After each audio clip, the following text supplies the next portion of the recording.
Deməli, Assalamu aleykum və rəhmətullah. Bugünkü mövzumuz yenə də mənim çox istədiyim şiyələr. Bəli, deməli, mövzu nədir? Bu günləri şiyələr deyirlər ki, mütləq olaraq dinimizi biz Əhl-i Beytdən götürməliyik. Yəni, 12 imamdan götürməliyik.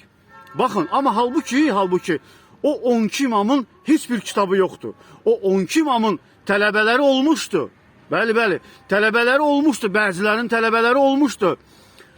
O tələbələr də alimə çönmüşdülər, elm tələbəsinə çönmüşdülər, onların kitabları olmuşdu. Dini kitabı olandan götürərlər, amma kitabı olmayandan din götürmək olmur. Allah'dır ki, kitapsız olarak insanlarla ünsiyyət qurmadı, din endirmədi. Musaya baxsaq, İsa'ya baxsaq,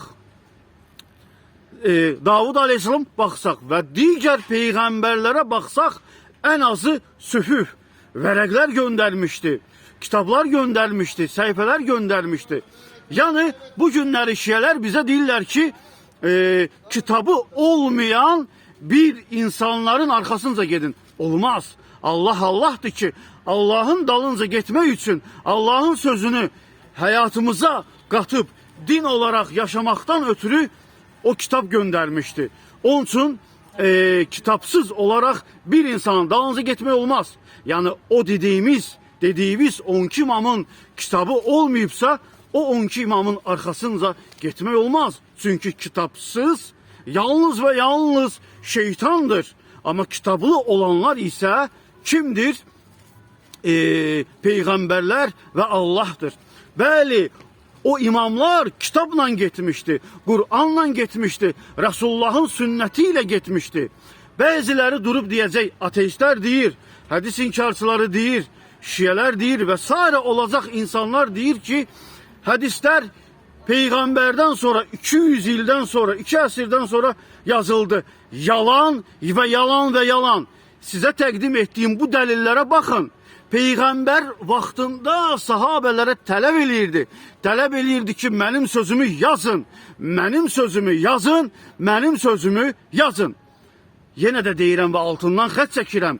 Bizim əlimizdə dəlillər açıq aydın olaraq və kitablarımızda açıq aydın olaraq səpələnməyinə baxmayaraq bəzi ədalətsiz olacaq insanlar nə deyirlər? Deyirlər ki, hədislər yazılmamışdı. Xeyr, hədislər yazılmamışdı və dünyanın məşhur olacaq muzeylərində bu olmaqdadır.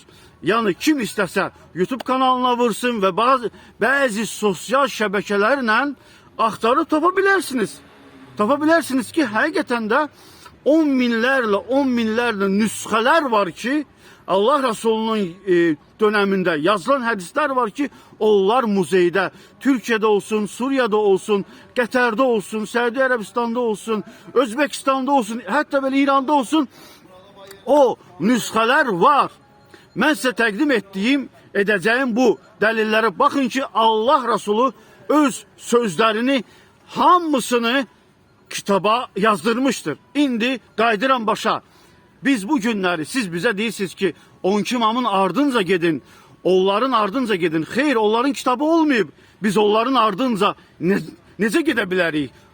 Onlar kimin ardınca gedib?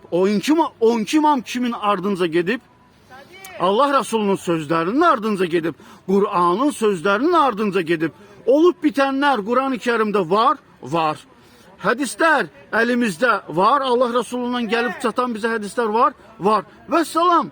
Bu bize bəs eləyər. Çünkü imamların adına uydurulan o kadar hadisler var ki, siz de buna şahitsiz. Dəlillərimə baxın ve bunu paylaşın. Kanalıma abone olun ki, sizi aldatmasınlar. Biz dini maariflərimizi qaynaq olaraq kimdən almarıq, kimə müraciət eləməliyik? Dava bu davadır.